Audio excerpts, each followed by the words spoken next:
there, sure wouldn't know, but I can't do nothing with Jack, man. Not on my worst day, not on my best day.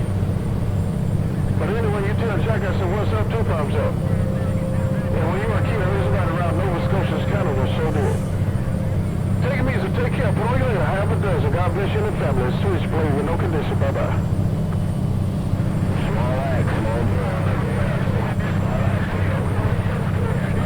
Bill down to Tennessee, goddamn.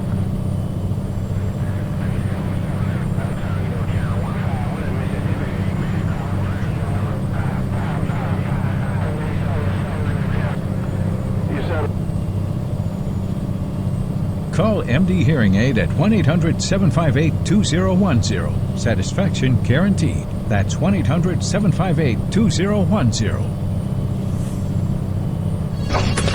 100 days till the NFL season kicks off with NFL Nation. There's already a mutual admiration between Aaron Rodgers and his new tight end, Martellus Bennett. He raved about Bennett's physical stature, but perhaps more importantly, Rodgers said, quote, he's going to bring some extreme confidence to the locker room, which we need. The NFL season is just 100 days away, and we've got you covered on ESPN Radio. It's Larry Shelby, previously on the Fall Feinbaum Show. Phyllis, I appreciate that. That quiet is smoking. I want a 9-element Sam Cooke. I want a 9-element Sam Cooke plus out, no doubt about it. Very little power, but I got some hellacious technology. Switchblade, one flip, bye-bye. Come on.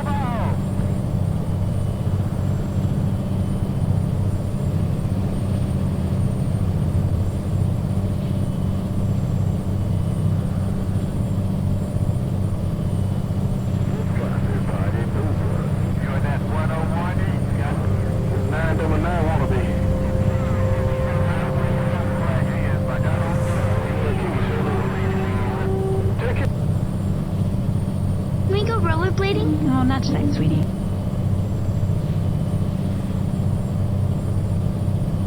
The right time. It's always time for the right time. It is kind of wild that we think of LeBron as who he is. And yeah, we saw that the first run in Cleveland. There wasn't enough help for him or honestly anybody else. You saw what happened the second that he left. And then the rest of his career, we find ourselves saying the same things. But I don't think we're going to be saying this now. But this is kind of a no excuses sort of squad, no matter how good the Warriors are. The Right Time with Bomani Jones. Weekdays from 4 to 7 Eastern on ESPN Radio or on the ESPN app. Inside the Sports Center at night with Scott Van Pelt Film Room, you'll find our host hard at work. Mix it up like some gumbo, like you get at Mother's. Watching his show, constantly looking for ways to take his game to the next level. I'm just going to be completely honest. I don't know a whole lot. It's never too late. Their mascot's a Roadrunner. Or too early. And the Roadrunner always beats the Coyote. For Sports Center at night with Scott Van Pelt. Sports Center at night with Scott Van Pelt. Weeknights at midnight Eastern on ESPN. This weekend, two bitter rivals go head-to-head in an NL Central showdown. Swinging a fly ball, well hit. Left center field. It's gone! Chris Bryant. The Cubs and Cardinals find themselves in the middle of the tightest division in baseball, and every game is critical. Over the bullpen and gone. He crushed it. Matt Carpenter. Coverage begins Saturday at 1:30 Eastern and Sunday at 6:30 Eastern on ESPN Radio. You're listening to ESPN 100.3 FM, KLRZ, La Rose, New Orleans, and the River Region.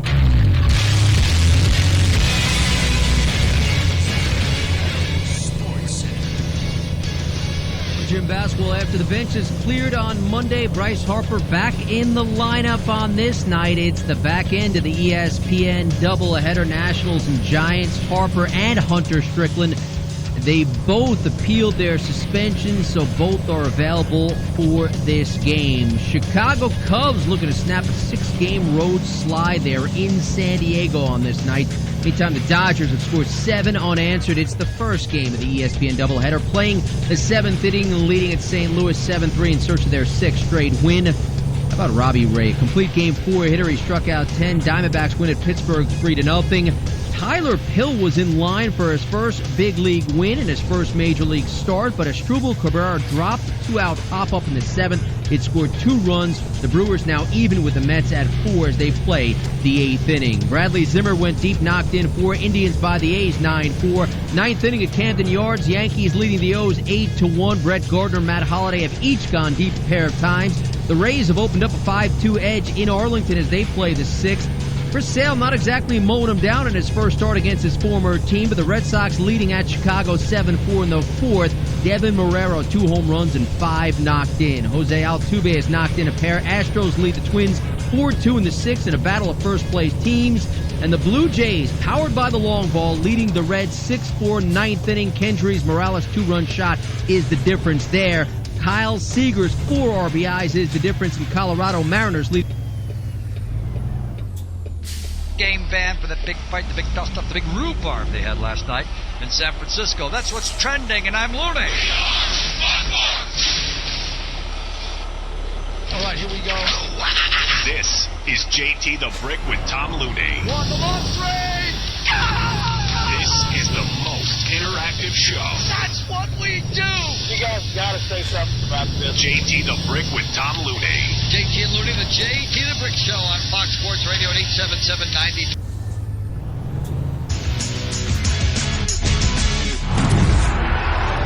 This is Izzy in Spain on ESPN Radio and on the ESPN app. It's Izzy Gutierrez and Sarah Spain on ESPN Radio, ESPN app, and Sirius XM Channel 80. ESPN Radio is presented by Progressive Insurance. You can hit us up on the 1-800-Flowers.com Twitter feed at Izzy in Spain if you like. We'll speak with ESPN's Aaron Boone in about 30 minutes on the Shell Pennzoil Performance Line. We'll talk some baseball, or is it base brawl, with Mr. Boone. But first, Sarah, one of the things you didn't miss is NBA playoffs. Nope. Because there might have been some games, but they weren't very good. And you have not missed the start of the finals, which I believe starts on Thursday, which feels like it will have been a 7-week layoff between the end of the conference finals and this Cavs-Warriors finals that we could have pinned in mid-July. So, well, yeah, I was going to say, it's quite a long lead up in actuality in terms of days since we will have last watched a game, but it's actually more like an 11.5-month lead up since we've all been anticipating and predicting this since last July 4th. And you've got all these stories about, well, not only are the Warriors heavy favorites, or favorites in general, and, you know, Kevin Love says that's funny to him. You've got these stories of questioning or wondering whether the Warriors can actually go 16-0, and it just feels like it's sort of a foregone conclusion from people, hey, the Warriors are going to win this, get their revenge, and, you know, LeBron's going to have another large L on his finals record. But it feels like because of all that, and because of that greatness of the Warriors, that we want to see them fall, right? Are we convincing ourselves that the Cavs are the neutral fans' team to cheer for? I don't know if I'm sure how many people are cheering for the Cavs at this point. I think there are certainly those who resent Kevin Durant joining the team that barely beat his and joining the team that had already been to 2 straight finals. And they feel like it's an overload of talent that makes it less fun to watch. So I do think that there's a chunk of people rooting for the Cavs purely because of that. I also think that we have had such a long lead time that we went from Jeff Van Gundy saying that the Warriors will probably sweep and not be challenged and go to 9 to 10 straight finals. That's something he actually said. Maybe 8 to 10 is what he said. 8 is still a pretty high mark. That's how good he thinks they are. That the combination of their offense and defense, the talent that they have, the youth that they have, that they could go to 8 straight finals and that they won't even be challenged by the Cavs. I think the fact that he said that before the playoffs even started and everything seems to be coming to fruition, now people, because it's been so long where they've been saying the same thing over and over and are switching to the other side just for the sake of having a discussion. It's so funny to me with Jeff Van Gundy, just on a side note, because I love him. Like, he's wildly entertaining. And I love just chatting with him on drives when we do games, but really, watching him on TV, it doesn't matter what the game is, I can just listen to him. But he seems to be the biggest prisoner of the moment of anybody. I remember when he just really thinks these great teams are great, because when the Heat got LeBron and Chris Bosh and put together that super team, he was talking about how they're going to win 72, 73 games, and it's not even going to be close. And it's just like, well, it was kind of more difficult than that. So 8, 9, 10 straight finals sounds like a ridiculous comment, but if it comes from Jeff Van Gundy, there's got to be some legitimacy to it. Well, I mean, but I think what's interesting is that, most people, if you, I think, made them put their money down, most people, I think, still would argue that the Warriors are the odds-on favorite 4 or 5 games. But I was listening to Mike and Mike this morning, and then Stugotz was on with them, and they were going player by player. Like, who would you want more? Steph Curry or Kyrie, Durant or LeBron. And in the end, they all agreed that there were more players on the Cavs starting lineup side that they would want than on the Warriors, and that they actually think the Cavs are going to win. And I'm I want thinking to play that game right now. Right. I'm thinking to myself that at this point, people are just bored. They're like, we got hours to fill here, and we can't fill hours saying, yeah, the Warriors are a team unlike one we've ever seen before, and they're going to win, and let's stop talking about it and move on to hockey. Oh, no, we don't know anything about hockey. Let's go back to basketball. Let's try to find a way to convince ourselves that the Cavs are going to win. It's so true, because I've seen stories talking about how Kevin Durant needs this title. The Warriors need that revenge. It's going to be, ugly for them if they built this super team, the superest of all the super teams, and don't win a championship and lose to LeBron again. LeBron's your daddy, etc., etc. And then there's like entirely the opposite stories out there, like, oh, this means so much for LeBron's legacy. Wait a second, Sarah. I thought we were over that part. I thought last year we kind of absolved LeBron of all kinds of pressure to win, to just win championships and do the ring count thing, because we've seen how great he is and we can measure him objectively without the ring count. But no, it's whatever we can come up as a theory, as a narrative, as a suggestion, a storyline, we're talking about it, because my goodness, it's been the only thing to talk about. Well, and also because we've spent most of the playoffs beginning to have conversations about the very final matchup that we're having, and then saying, well, we'll have plenty of time to talk about that, and then trying to find something interesting about the Celtics and Bulls series. You know what I mean? Like, it feels like at this point you've talked yourself into reversing course, because it feels like a trap, which I guess it could be. I mean, I guess when you think about it, last year was a trap. That Warriors team, defied the odds in every possible way in the regular season. Now, we did have the narrative last year that we all wondered about, which was, are they going to be healthy and strong heading into the postseason, when they have very clearly made the decision to spend the regular season chasing after a record and not preparing for the best possible postseason health and energy. This year we don't have that. They didn't care about a record. They made sure to rest guys when they needed to. They haven't been challenged. They're winning by record point differentials in the history of the NBA playoffs. And there is literally no logistical reason that makes actual sense for why they would lose this, other than to say, I just believe LeBron James is so amazing that he's going to will his far inferior team to victory. And I kind of believe him. Like, I'm done doubting him. I'm serious. Right, and that's it, though, like I said, because it feels like a trap to doubt him, yeah, especially the way he's played this year. And I think a lot of it, too, is despite what I believe to be a perception of Kyrie Irving, like, I don't think nationally he's considered a standalone superstar. I know you do, right? Like, you think he's a standalone, I can lead a team to the playoffs by myself superstar. Yes. Okay. I don't necessarily think that most people think he's a superstar, in large part because it's a detriment to him that he's LeBron James' teammate, right? And he grew into this player that he is now alongside LeBron. We knew he was talented. We knew he was potential to be great, obviously. But he grew into this alongside LeBron, so you don't get as much credit, perhaps, in some people's minds, what have you. But that man can take over a game. And he can take over a game in the finals against the defense of Steph Curry, certainly, but even if they put Klay Thompson on him. And I think that's where LeBron kind of has this comfort level where it's like, look, let me worry about just orchestrating. Let me worry about all the details of the game except the need to score 40. Like, if I score 40, we're not going to lose probably, because, unless everybody else is terrible, because, that's not really my necessity. It's not really what I have to do. I have to make sure that everybody's involved. I have to rebound. I have to assist. I have to play defense. The scoring part, that Kyrie can help a lot with. And I just think that Kyrie has crazy confidence against these Warriors, and if he's going off, and LeBron has that comfort level, that sort of, buffer, if you will, where he doesn't have to do it all, then I think he can go off and feel comfortable again. Well, and I think that's an important point, is to say that first of all, we're done doubting LeBron. He's given us every reason to stop doubting him. And then also, Steph Curry has done some incredible and amazing things in the regular season, but we really haven't seen him be an absolutely crazy takeover a game in the same way in finals games like we have with Kyrie Irving and people like that who have crushed in the postseason. My biggest issue, man, it's crazy. There's 7 of the last 8 MVPs in this series. My biggest issue with picking the Cavs, which I didn't. I picked the Warriors in 5 after everything I'm telling you right now. See, you're doing it too. You're doing Yes. it too. You're talking in enough of a circle until you end up on the other side of it. Absolutely right, because somehow, some way, I'm going to be right.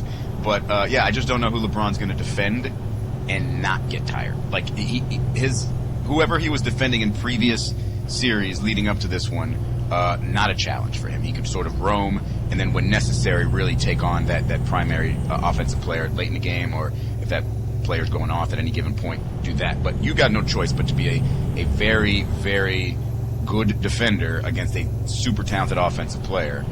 Even if they match him up with Draymond Green, it's still like you can't look away. Right, and that's so also where that's gonna be a the challenge. comparing player by player in a starting lineup as opposed to comparing an entire team, including a bench, really comes into play, because the Warriors will get exhausted trying to cover LeBron as well, but they'll have more fouls to throw at him because they have a deeper bench, and they'll have, I think also then you have to take into account chemistry and how they play together. That's not to say that the Cavs haven't gotten much better at that, and as LeBron promised, flipped a sort of switch. It is a very different feeling than the Warriors. ESPN Radio is presented by Progressive Insurance. And straight ahead, a bench-clearing brawl stemming from 2 home runs hit in 2014. Baseball, ladies and gentlemen. That's next on Izzy and Spain on ESPN Radio.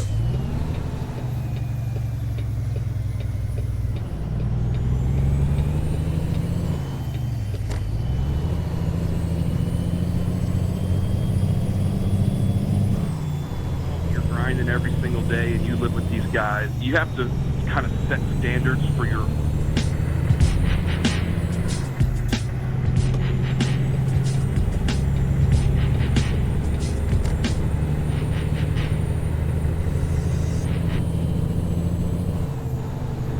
Hey, track now. Do I need to stand by? Hey, track now. Do I need to stand by, or can I go ahead and continue to talk? Hey, track down. Hey, track down. I don't want to disturb you now. If I'm not disturbing you, then I'm going to talk to you out. But if I'm disturbing you, I'm going to stand by. Track down. Dakota ain't playing.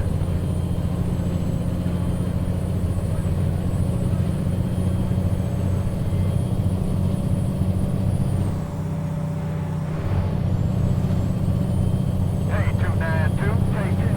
Yeah, my friend. Hey, 292, good to hear you. Tell the gang old breaker John Wade got down.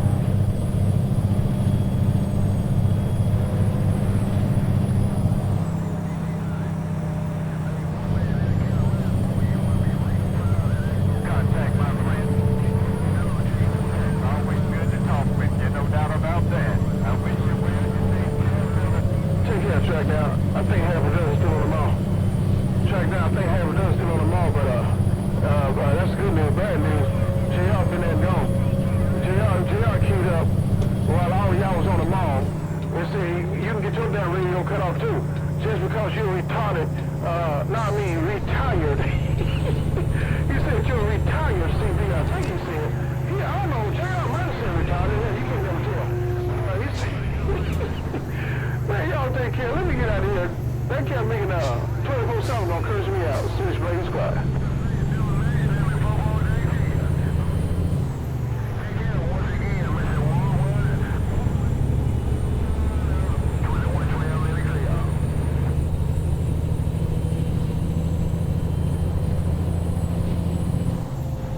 Yeah, man, half a dozen just cut everybody radio off. Half a dozen just cut everybody radio off. I'm gonna get off this radio. I'm gonna get off. Everybody about sick and tired of me anyway. Everybody about sick and tired of Switchblade. Should be. Y'all take care of Switchblade is out.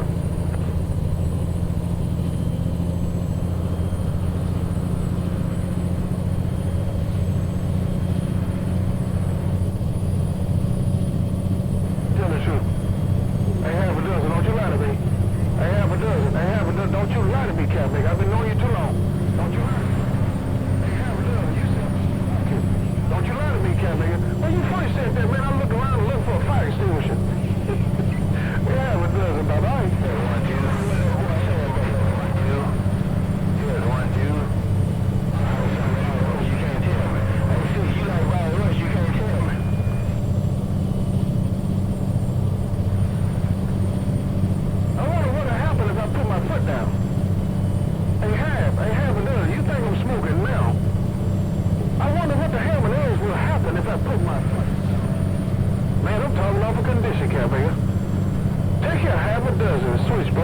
TV station. Bye, bye, bye. Hey, Bubba, still 1-5 winning, man. Hey, Bubba, see, you know, you want to know. Hey, Bubba, still 1-5 winning, Mississippi against Detroit. You winning 31, Shan Paul, got down. Terry, well, you got some background singing. You said you can tell, you can tell. No, I ain't racing here. I can race him here now. I ain't lying. Take your point, you later. Half a dozen. I'm gonna shut up.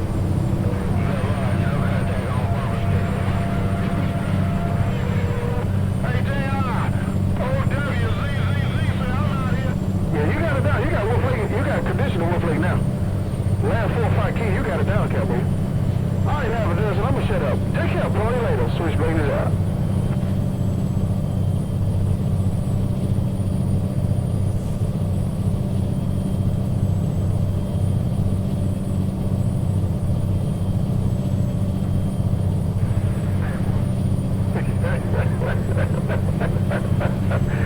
Oh my goodness, Kevin.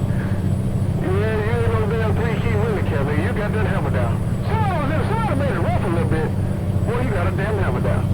Let me get my knees in the breeze, man. I don't want to overstay my record. Y'all take care. Pull you later. Switchblade is out.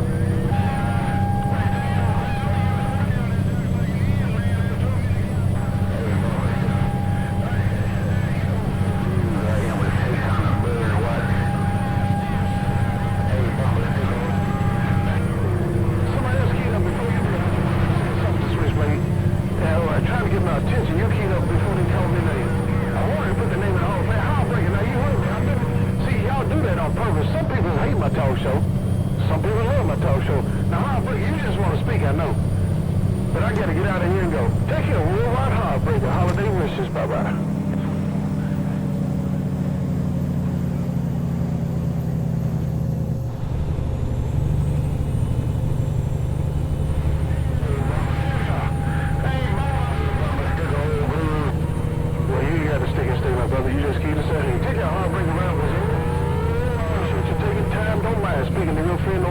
God bless you, my brother.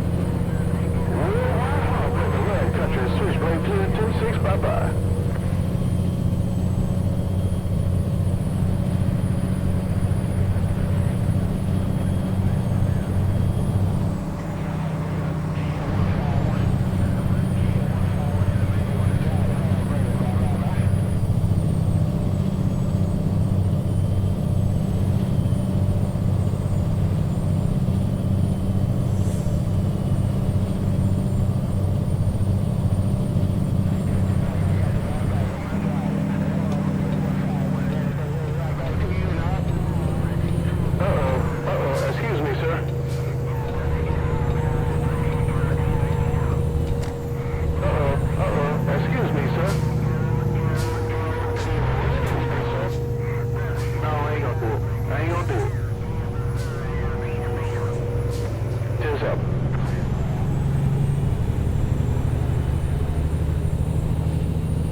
Sounds like an amazing time one day I'll get there. So we haven't discussed this yet, but Bryce Harper getting suspended for 4 games after charging the mound when he was hit by a Hunter Strickland pitch, and Hunter Strickland was suspended for 6 games.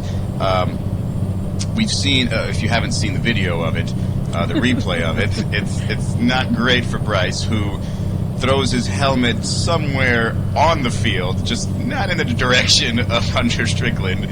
And I think they both landed a punch. Bryce was probably the better land of the punch. But this, and then there was also video of, which was interesting, of Madison Bumgarner in the dugout not going anywhere. Now, he can't go out there and support his team and fight because he'll get suspended because he's on the DL, so you can't be on the field. And there's also footage of Buster Posey not doing much of anything, not really holding back Bryce and allowing things to happen there, Sarah. And when you saw Buster doing that, did you think it was a statement, or did you think it was Buster Posey being kind of just nonchalant? I think it was a statement. I think he has been in the league long enough and been through enough of this to know that the proper protocol is to immediately rush out and try to stop Bryce Harper. I think he didn't agree with Strickland pegging a dude for hitting 2 home runs 4 years ago or 3 years ago. And just was like, hey, man, you're on your own. And also it's worth noting that Buster Posey has a pretty significant concussion history, so I don't think he needs to rush into any fights just for kicks, especially when they're unwarranted. How long can you hold a grudge? Okay, anyway.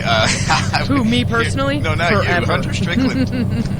Here's some Buster on Buster here. Buster only on SportsCenter discussing Buster Posey and why he stayed out of the brawl. I can tell you, Buster Posey is the unquestioned leader in that clubhouse, and I can't imagine another player taking major issue with what he did because they understand his circumstances. He's someone who's dealt with concussions in the past. He had that devastating ankle injury in 2011.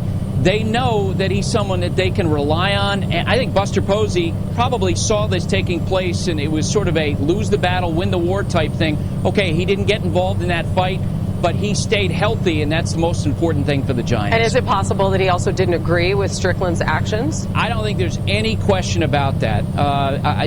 They haven't been around Buster through a lot of years. I don't think that he was expecting that Hunter Strickland would play out this grudge 3 years later, especially from a series that the Giants won in 2014, a year they went on to win the World Series. So funny. It's like Buster Posey saying, keep me out of this childish nonsense. And here's a... Well, and it's worth noting, too, like, Strickland's not the one that's going to get hit in retaliation. Someone exactly like Buster Posey is going to. A good player, a solid hitter, and a guy who then is officially tied to that pitcher, even if he wasn't a part of it at all. And that's something I want to ask Aaron Boone in a second, is just the idea of Bryce Harper being involved in this, and because he's been very vocal about not liking the whole beanball thing. Right. But here's Mark Teixeira on Mike and Mike this morning. He thought Buster Posey was actually making a point. In baseball, when you're grinding every single day and you live with these guys, you have to kind of set standards for your own teammates. Strickland was so far in the you're not even a part of this team right now because of what you just did. That's why Posey didn't go out there. And he would have said it in the media if he was allowed to, but he couldn't say that. He's basically calling his own teammate out and saying, you're a coward for not going after Bryce Harper the right way, which is try to strike him out. I'm not going to be a part of fighting over this thing. I wonder this, Sarah, quickly. Well, actually, I do think that that Hunter Strickland overreacted clearly, and I do think it's sort of the worst example of baseball's unwritten rules. Like, even older guys are rolling their eyes, saying, "Are you serious? You won a World Series after that series. Get over it." It feels like the worst of the worst, and hopefully that's what we need to get sort of a rebound effect and get a lot of these unwritten rules unerased. Well, as you know, it's one of my least favorite things in all of sport are the unwritten rules. I'm going to ask Boone if he likes them, but it's especially noteworthy when they're this stupid, right? And then it makes you question them altogether, even when they're quote unquote, backed up by a real incident. I just don't know how you can go 3 years holding this grudge and never ever ever once saying to yourself, yeah, throwing a 90-mile-per-hour fastball in the direction that he threw it in particular is still a good idea. Still a good idea. Not just that I'm doing it, but then I'm doing it to this MVP guy, this Bryce Harper guy, who, might be the face of the league for a while. So it's just, I don't really know. But also it makes him it makes it more obvious. It brings even more attention to the fact that he got torched 3 years ago. Right? We wouldn't have even brought it up if he didn't do this. Right. But anyway, straight ahead, what does Aaron Boone think about players policing themselves and, quote, making things right? He joins us next on Izzy in Spain on ESPN Radio. Turn down that radio! If you finally decided to address your hearing loss, the MD Hearing Aid Air is a medical-grade hearing aid that costs up to 90% less than traditional hearing aids. Designed by a Chicago doctor, the MD Hearing Aid Air has a sleek, nearly invisible profile. This digital